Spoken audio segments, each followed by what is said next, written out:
Hello, this is Dr. Tom Dow of Mindful Diagnostics and Therapeutics. We've added this presentation to our website to feature some rather exciting new things with regard to detecting and assessing risk for Alzheimer's disease and also treatment of and to mitigate the risk of Alzheimer's. So first is a blood test for Alzheimer's, something that has been searched for a long time, and that is a biomarker to assess a person's risk for Alzheimer's. In this study, they found that the blood test that looks for the peptides of amyloid, again, the pathology of Alzheimer's, that blood test can be indicative of what's going on in the brain. It can also be predictive. If you have a certain level in the blood of this amyloid peptide, it can be predictive of converting to the current gold standard of imaging with a PET scan for the pathology of Alzheimer's. This blood test is still a investigational tool. It has been fast-tracked by the government, and my anticipation is that early in 2020 this will be a regular commercially available blood test to assess your risk for Alzheimer's.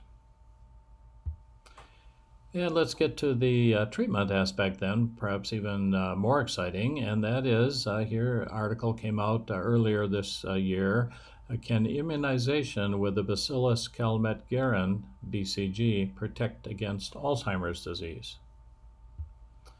So what is BCG? That's a vaccine for tuberculosis.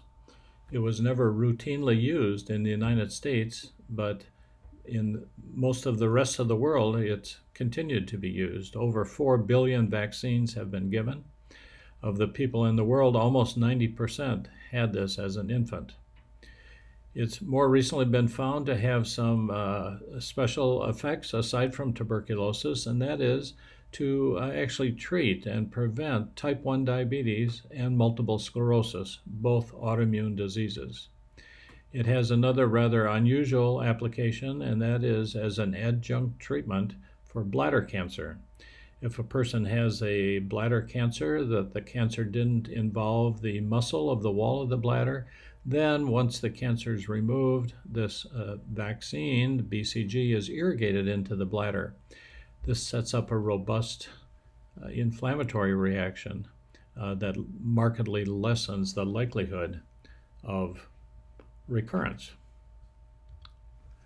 So this Dr. Charles Greenblatt looked at world populations to see who's been vaccinated with BCG and who's getting Alzheimer's disease.